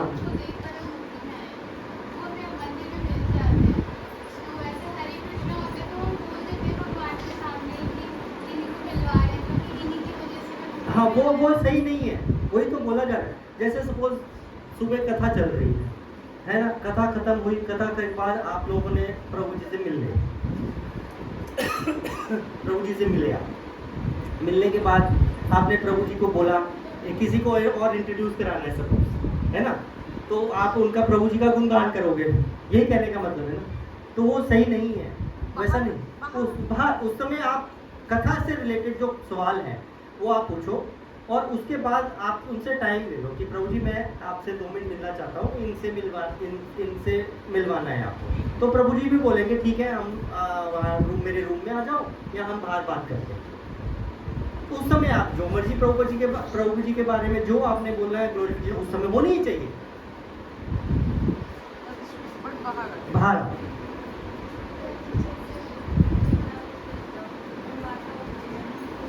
अब आज थोड़ा समझ में आया है जी। हाँ। मेरी संतान है और गोलोक में भगवान जब मधुमंगल सखा और उनकी तारीफ जब ब्रह्मा जी जब स्तुति करते हैं तो सुनते भी हैं, फिर वो बोलने लगते हैं उनके भक्तों के बारे में, तो भगवान की दृष्टि ब्रह्मा जी पे आती है। तो मतलब कैसे समझे, भगवान को तो पसंद है भक्तों का, भगवान के शुद्ध भक्त हैं। अगर हम भगवान के आगे ग्लोरिफिकेशन सुबह हम जब सुनते हैं प्रभुपाद की, जब वो कहते हैं ना प्रभुपाद की कृपा से और भगवान आपकी कृपा से इतना बुक डिस्ट्रीब्यूशन हुआ है, बीबीटी का इतना स्टोर हुआ है, तो उसके अंदर क्या होता है, भगवान और भक्तों का गुणगान होता है ना। श्रीमद् भागवतम क्या है, भगवान के भक्तों की लीलाएं हैं, भगवान के भक्तों का गुणगान है, भगवान को उससे प्रसन्नता होती है। लेकिन हम उस लेवल तक तो पहुँचे, जो उस लेवल तक है आप उनका गुणगान कर रहे हो तो वो समझ भी आता है। दूसरों की स्तुति ना करें, पॉइंट यहाँ पर ये है। हाँ, और हमारे जितने भी आचार्य वृंद हैं, अगर ऑल्टर खुला है और तो हमें वो उनके तो शुद्ध भक्तों की कर सकते हैं। ये दूसरों की, जैसे सपोज दूसरे तो एक तो हो गए आपस में फ्रेंड्स हो गए, दूसरे मतलब सपोज आपने किसी कलाकार है, कोई आर्टिस्ट है या सपोज कोई नेता है, आप भगवान के सामने उनका गुणगान करें, वो भी ठीक नहीं है। दूसरों की हमको नहीं करनी चाहिए। आगे देवताओं की निंदा ना करें। हाँ, देवताओं की निंदा ना करें, ये तो अपराध अब बढ़ते ही हैं। आगे मजाक ना करें अथवा व्यर्थ की बातें ना करें। हाँ, असत्य वचन ना बोलें। असत्य वचन ना बोले, हमेशा सत्य बोलना चाहिए। हाँ ऑफिस में सत्य बोलना। हाँ, नहीं ऑल्टर के सामने की बात है। यहाँ लिखा ना सबसे प्रिय बोलना चाहिए, तो इसी में एक पॉइंट था, प्रियम ब्रूयात सत्यम ब्रूयात। सत्य बोलो लेकिन ऐसा बोलो कि दूसरे को प्रिय लगे। ऐसा नहीं कि सत्य हम उसको प्रिय तो बोल रहे हैं लेकिन असत्य बोल रहे हैं, उसका ग्लोरिफिकेशन असत्य में कर रहे हैं। तो हमें तरह से समझाना चाहिए कि उसको बुरा ना लगे। माता से लेके मैं अभी भी वही अटकी हुई हूँ कि भगवान को उन चीज़ों से फर्क नहीं पड़ता। ये चीज़ मुझे क्लैरिफाई करनी पड़ेगी। किस चीज़ से? जैसे हम अभी डिस्कशन नहीं हो रही कि भगवान को लगेगा कि मेरे सामने किसी और की बुराई करे, कृष्णा को इन चीज़ों से फर्क नहीं पड़ता। It is on our part में, हम इस चीज़ को ध्यान रखें। ये सारे सेवा अपराध है माता जी। सेवा अपराध है वो हमारे पार्ट में है। भक्ति रसामृत सिंधु पढ़ोगे तो उसके अंदर प्रॉपर 13-14 चैप्टर जो है वो केवल सेवा अपराध पे है। Yes. तो जब हम कोई सेवा अपराध कर रहे हैं तो सेवा करने से क्या होता है, उसके अंदर शुरू में लिखा हुआ है सेवा अपराध से हमें अपराध लग रहा है और जिसके प्रति हम सेवा कर रहे हैं वो अपराध ले रहा है। दोनों चीजें हैं, समझ रहे हो? नहीं, मैं जो माता जी कहना चाह रही हैं, माता जी ये कहना चाह रही हैं कृष्ण को कि नहीं फर्क कि हाँ, कृष्ण को नहीं फर्क पड़ता, इन द सेंस कि जो वैष्णव एटिकेट्स हैं वो वैष्णव एटिकेट्स का जो चैप्टर है, जो लर्निंग है, वो मेरे लिए है। It is my duty to it is my duty. मतलब क्या कृष्णा के नॉर्मल लोगों की तरह बुरा थोड़ी मानेंगे कि मेरे सामने किसी और की तारीफ करते हैं। जो वरिष्ठ हम लोगों को भी ये चीज़ नहीं करनी चाहिए। जो शुद्ध भक्त है वो थोड़ी बोलेंगे कि मेरे सामने किसी और की तारीफ कर रहे हैं। वो तो कहेंगे हम तो बहुत नीचे हैं, बिल्कुल तारीफ होनी चाहिए। गॉडली क्वालिटीज तो Mata ji I don't think, I am really sorry, but मुझे नहीं लगता ये चीज़ I have to clarify. Krishna के प्रति अगर कृष्ण जो स्वामी है, अगर स्वामी के अलावा आप उनके वहाँ पे किसी की तारीफ कर रहे हो, राजा के अलावा राजा के दरबार में आप किसी को कह रहे हो कि ये ऐसा ऐसा है, तो राजा को कैसा लगेगा? जब तक कि जो राजा का सबसे प्रिय मंत्री भी होगा और उसकी भी तारीफ करोगे तो वो मंत्री क्या करेगा, नहीं ये तो महाराज की कृपा है कि मैं ऐसा कर पा रहा हूँ, ठीक बात है। ठीक है ना? This is fine. आपने उनको तारीफ की लेकिन वो कहते हैं मेरी महाराज की है, तो अल्टीमेटली ग्लोरिफिकेशन किसकी हुई? महाराज की है, हाँ। उसमें कोई दिक्कत नहीं। तो यही है कि फिर उसके बाद दूसरा व्यक्ति हाँ महाराज ने आपको सेवा दी है तो महाराज की कृपा से हुआ है, ठीक है ना? तो महाराज की कृपा, महाराज जो राजा है उसी का ग्लोरिफिकेशन वहाँ चलेगा ना। वो तो होना ही चाहिए, मैं इस चीज़ हाँ। को डिनाई ही नहीं कर रही। मैं बस ये बोल रही हूँ कि अगर ऐसा कुछ कभी कुछ होता है तो ऑल्टर के सामने नहीं होना चाहिए, नहीं होना चाहिए। हाँ। मैं आपको बोल रही हूँ नहीं होना चाहिए, this is absolutely wrong. But मैं बोल रही हूँ कि अगर ऐसा कुछ कभी होता तो Shri Krishna is not affected by that is on our part. मेरे को सिर्फ यहाँ पे problem, why would he get affected ना? श्री कृष्ण को क्या फर्क पड़ेगा? वो इसको थोड़ी बॉदर करना है। ये हमारे लिए है कि हमें उनको राजा के राजा है वो, तो हमें उनको वैसे ही ट्रीट करना है। नहीं, हमने उस चीज़ से नहीं कंसर्न होना कि कृष्णा को इफेक्ट हो रहा है या नहीं हो रहा। जी, हमने तो ये देखना है कि Exactly. हमारी भक्ति नहीं खराब होनी चाहिए, बस। दिस इज ओनली माय हाँ। मतलब श्री कृष्ण को तो फर्क वैसे भी नहीं पड़ता होगा, टाइम थोड़ी वो तो यार आप देखो ना, मैं अगर सूरज को थूक फेंकूंगा Exactly, तो मेरे तो ऊपर ही सूरज गिरनी है। को थूक से गंदगी मिलने वाली है नहीं, क्या? तो मेरे वो ऊपर- थूक अल्टीमेटली मेरे ऊपर ही गिरने हाँ। वाला है। तो अगर मैं कुछ भी करूंगा वहाँ पर आपस में दो भक्त एक दूसरे की वो कर रहे, तू मैं कर रहे हैं, तो कृष्ण को क्या फर्क पड़ने वाला है? कृष्णा जी वो तो कोई इफेक्ट नहीं होगा, वो तो अल्टीमेटली मेरे को ही अपराध लगने वाला है ना। यही तो चर्चा हो रही यही बात है कि अपराध हमारे थोड़ी लिए लगेगा, कृष्ण को अपराध थोड़ी ना लगेगा। और अपराध का मतलब क्या होता है? चलो वो अपराध नहीं, बहुत लंबी हो जाएगी। टिप्पणी पढ़ो, आवाज नहीं आ रही।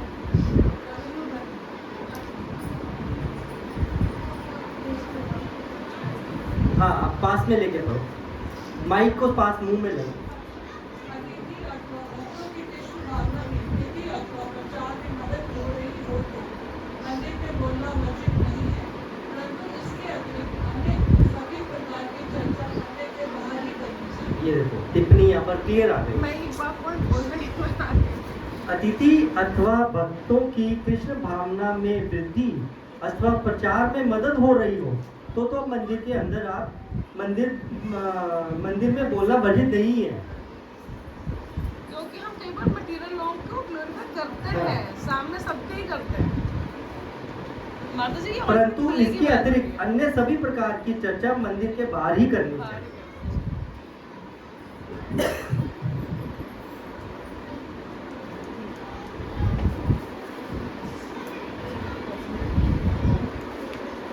नहीं टिप्पणी तो वो टिप्पणी है ना भाई, वो ये है कि भाई उनका वो उसके ऊपर प्रभु जी ऐसे कई बार होता है कि बहुत स्पेशल लोग होते हैं जो बहुत मेजर डोनर्स होते हैं, उनको हम इन्फॉर्म बोलते हैं, बोलते हैं जिससे कि वो कृष्ण भावनामय में आगे बढ़े। आगे बढ़ते हैं।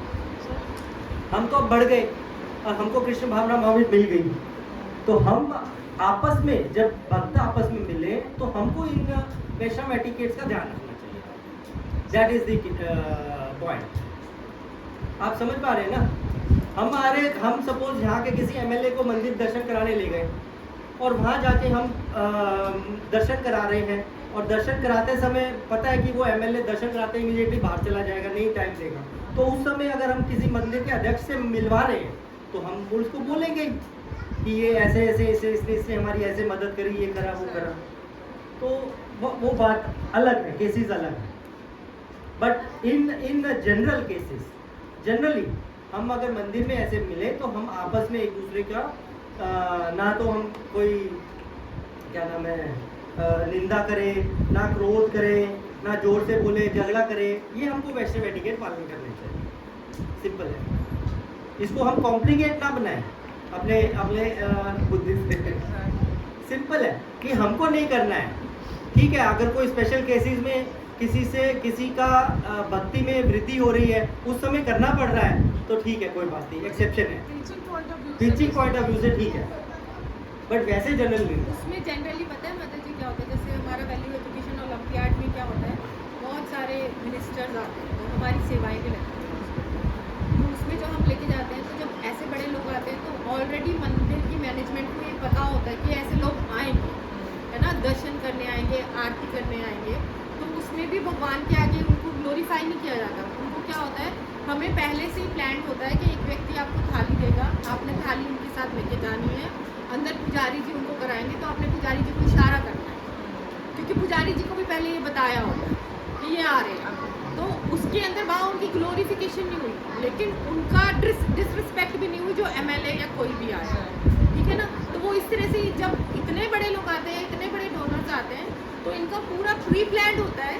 जिसके अकॉर्डिंग वो मंदिर की जितनी भी मैनेजमेंट जो उनसे रिलेटेड है, जहाँ जहाँ पे उन्होंने उनको जाना है, रीचेबल है, वहाँ पे उनको पहले से ही बता दिया जाता है, तो जिससे कि भगवान के प्रति भी ये चीज़ें ना हो, ये किया जाता है पॉसिबल इसको करना। हाँ, जितना हम प्रयास कर सकते मान हैं। लीजिए मैं ना यही पॉइंट देती हूँ, जैसे भी यहाँ पे ये पॉइंट दे रहे हैं कि टीचिंग कंटेंट उससे कभी ये हो सकता है। इससे पहले जब बैठने की बात भी बता रहे थे ना, वहाँ पे भी ये दे रखा था, कभी ऐसा हो सकता है कि अरेंजमेंट ऐसा हो कि बाई चांस पीठ आ जाए, तो उस चीज़ को तब समझ लेना चाहिए। हाँ। वो ये कि एकदम से ना देखिए इस पे लिखा भी हुआ है हाँ, जैसे लिखा है ये कि कभी कभी मंदिर की संरचना के कारण ये संभव नहीं संभव होता। नहीं हो सकता। हाँ, तो ठीक है, अब हमारा मंदिर पंजाबी बाग का छोटा ही था ना,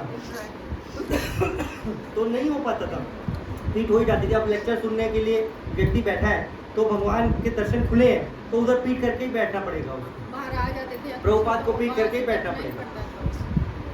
लेकिन जहाँ मंदिर बैठना ही पड़ता है, हाँ तो ठीक है, वो तो अब जो अवॉइड नहीं किया जा सकता, उसमें संरचना ऐसी है कि नहीं हो पाएगा। लेकिन अगर मंदिर बड़ा है और संरचना है और हम इस चीज़ का टेक केयर कर सकते हैं तो हमको करना चाहिए। हाँ जी, फाइनल ही है, जा सकते हैं। हमारा यहाँ पर फिनिश हो गया, हम नेक्स्ट टाइम लेंगे ये आगे जो तिलक वाला से ना, हम नेक्स्ट टाइम आगे ले लेंगे। नहीं सॉरी, तिलक नहीं है, इससे पहले वेशभूषा, वस्त्र और वेशभूषा, और उसके बाद तिलक। वस्त्र और वेशभूषा से अगली बार लेंगे। हाँ जी बताइए।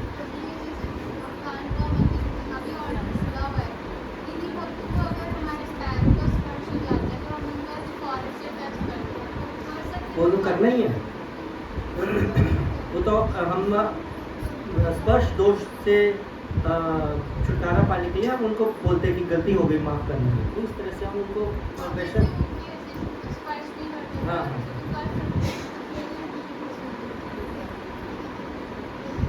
और कोई किसी का प्रश्न?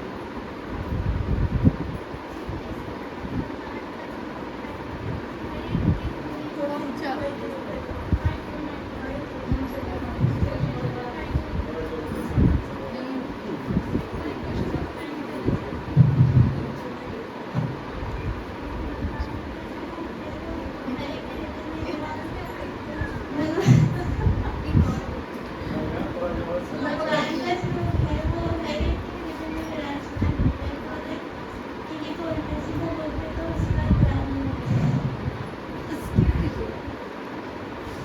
भगवान का रूप हर एक के हृदय में है, परमात्मा के रूप में।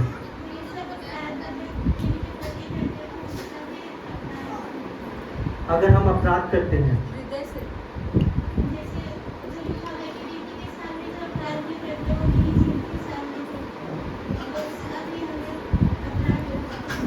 समझा नहीं, प्रश्न नहीं समझा। अरे माता जी बिल्कुल आप जो कह रहे हो, अगर आप प्रश्न उसको क्या है? हृदय से अपराध करते हो या कोई अपने हृदय पे ले लेता है तो फिर अपराध लगता है। जैसे रूप गोस्वामी जी की मूर्ति के अंदर वो लीला स्मरण कर रहे थे और वहाँ से एक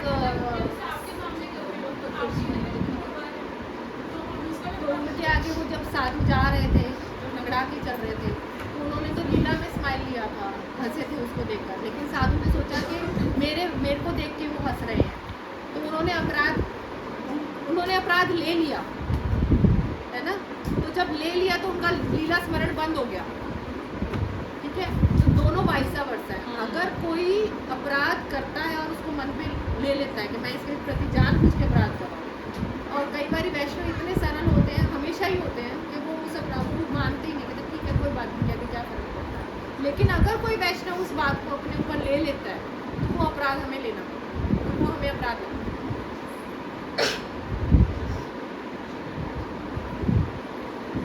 तो बहुत गंभीरता से, तभी कहते हैं भगवान जो वैष्णव है ना एक आग की तरह होते हैं, ना उनके बहुत ज़्यादा पास जाना चाहिए और बहुत ज़्यादा दूर नहीं जाना चाहिए।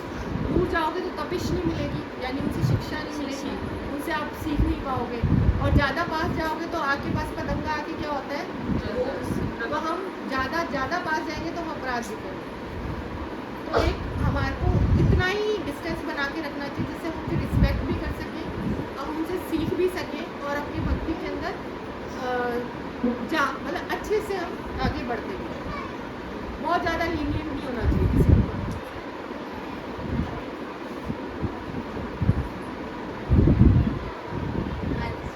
अगर हम कैसे पता चलेगा कि हमने अपराध किया है वैष्णव के प्रति, या फिर आपका माला में, भगवान की सेवा में, भगवान की कोई भी भगवान के किसी भी कार्य करने के अंदर भक्ति से रिलेटेड आपका मन नहीं लगेगा, आपका मन करेगा ही नहीं मैं करूँ। अच्छी वैसे पहले भी नहीं लगता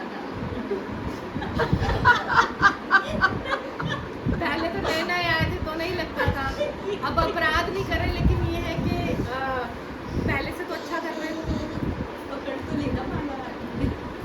धीरे प्रोग्रेस होगी। आप सोचो आज ही मैं नर्सरी से बीटेक कर लूँ, वो पॉसिबल नहीं है। KG first second third fourth भी करना पड़ेगा, कई बार 90% मार्क्स भी आएंगे, कई बार 70 भी आएंगे, 50 भी आएंगे, बट धीरे चलते जाओगे तो कभी ना कभी बीटेक कर भी लोगे। उसमें अपने मेंटर जो है वो देते हैं।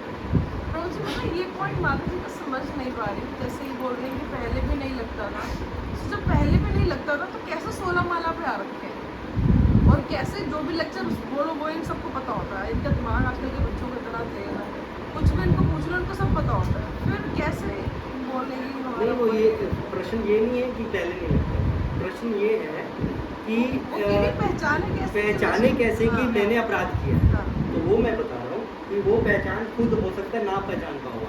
अच्छा आपको वो पहचानने के लिए आपका जो इमीडिएट मेंटर होगा ना, वो आपको गाइड करेगा। आप उससे जब अपना हृदय खोलोगे कि मैंने ऐसे ऐसे मेरे साथ ये हो रहा है और मेरे अंदर क्या गड़बड़ चल रही है, फिर वो आपसे इंसिडेंट्स पूछेंगे, क्या हुआ पिछले दिनों में, क्या हुआ, क्या किया था आपने। देन शी विल मतलब जो भी आपके मेंटर होंगे वो आपको बताएंगे, गाइड करेंगे कि हाँ आपने ये किया है, now you should repent for this. और आप करते जा रहे हो तो वो भी आपको बताएंगे, नहीं आपको लग रहा है लेकिन आपकी ग्रोथ भी है, ठीक है ना। तो मुझे पर हमारे जो मैटर होते हैं वो तो विनम्रता की मूर्ति बन चुकी है। अगर हम उनके सामने कुछ बोलते हैं कि हमसे ये क्या था, वो तो हमें और जैसे ग्लोरीफाई करने लग जाती। नहीं मतलब वो माता जी ही इज शी और ही इज़ वेरी ट्रू। अगर किसी भी भक्त के अंदर जो उनके अंदर जो स्टूडेंट्स होते हैं, अगर आपको उनके अंदर एंथू वापस लेके आना है तो आपको उनका पॉजिटिव साइड दिखाना पड़ता है। आप ऑलरेडी नेगेटिव हो, नेगेटिव के अंदर जब तक हम पॉजिटिव चार्ज नहीं डालेंगे तो वो पॉजिटिव कैसे होगा। फ़ोन अगर बैटरी लो हो गई बिना चार्जर के वो क्या होगा, और गिरती जाएगी, खत्म हो जाएगा नेट, है ना। हमें बताएगा कौन कि हमने क्या अपराध किया, हमने अपराध किया, हमें सही रास्ता कौन दिखाएगा? वो तो वो मेंटर बता रहे हैं ना। इनका मुझे लगे बात देखो आपको, देखो ये है ना, शिष्य पे डिपेंड करता है वो अपने मेंटर को कितना अलाउ करता है छड़ी मारने के लिए। समझ रहे हो बात को? वो करेक्शन के लिए, डांट पटकार के, कहते हैं ना शिष्य के लिए बहुत ही खुश नसीब होता है वो शिष्य अगर किसी गुरु की उसको फटकार लग जाए, उसको थप्पड़ लग जाए या उसको डांट लग जाए। वो शिष्य भी बहुत लकी होता है, खुश नसीब होता है। तो हमको वो शिष्य पे डिपेंड करता है वो मेंटर को कितना खोलता है अपना हृदय और कितने करेक्शन के लिए वो अलाउ करता है। मतलब माता जी की कमी हम में है कि हम उनका विश्वास नहीं जीत पा रहे, तो हमें करेक्ट करेंगे तो हमें बुरा नहीं लगेगा। हाँ, ऐसा नहीं बोलूँगा मैं कि आप विश्वास नहीं जीत पा रहे, मैं ये बोलूँगा कि आप अपने करेक्शन के लिए आप उनसे बात करिए कि हाँ मेरे को माता जी ये जब अब चापलूसी वाली जो ये वो है ना उठाने वाली जो वो छोड़ दो, मेरे को तो अब आप ये बताओ कि मैं अब आगे कैसे बढ़ूँ। नहीं देखो, जो एक लीडर होता है उसके अंदर बहुत अच्छी क्वालिटी होती है, वो ना आपके अंदर गुड क्वालिटीज़ भी देखता है और उससे आपको ग्लोरीफाई भी करता है, और वो धीरे धीरे आपको वो समझाता भी है कि आप गलत हो। तो जो लीडर होता है उसको ये ज़रूर करना चाहिए, अच्छे को अच्छा भी कहना चाहिए और जहाँ गलती हो उसको सुधार भी करना चाहिए, बढ़ाने के लिए उसको आप, ठीक है ना। और मैं जहाँ तक समझती हूँ, अगर आप आज इतने अच्छे लेवल पे हैं, दीक्षा भी है, लीडरशिप भी कर रहे हैं, सब कुछ कर रहे हैं, दैट मीन्स कि she is giving you the best, आपको इंस्ट्रक्शन या गाइडेंस अच्छा दे रहे हो, है ना। तो दोनों चीज़ों से है, आपको जो आपके मेंटोर है उसको ग्लोरीफाई भी करना है, लेकिन उनसे सीरियस बात भी करनी है कि मुझे ये प्रॉब्लम है, आप मुझे ग्लोरीफाई कर रहे हो, मुझे अच्छा लग रहा है और मेरे अंदर है ये क्वालिटीज़, बट मैं सीरियसली जेन्युइनली मैं आपसे क्राई करके पूछना चाहती हूँ कि मैं अपनी इस प्रॉब्लम को कैसे सॉल्व करूँ, then she will give you the right answer. वो भी तो चाहती है ना कि आप उनको फेथ करके सीरियसली पूछो। आप भी उनको नहीं नहीं माता जी ऐसा तो नहीं है, माता जी प्लीज़, माता जी ये नहीं, आप पूछो माता जी मेरी ये प्रॉब्लम है, how can I handle this problem, मैं इस प्रॉब्लम का सॉल्यूशन चाहती हूँ, मैं अपनी भक्ति में ग्रो करना चाहती हूँ। Then she will tell you कि माता जी अब आपने पूछा है तो अब ये है, तत्विधि प्रणिपातेन परिप्रश्नेन सेवया उपदेशन्ति ते ज्ञानम ज्ञानिनः तत्त्वदर्शिनः। वो तब बताएंगी जब आप उनसे जेन्युइनली उनसे उस चीज़ के लिए पूछोगे।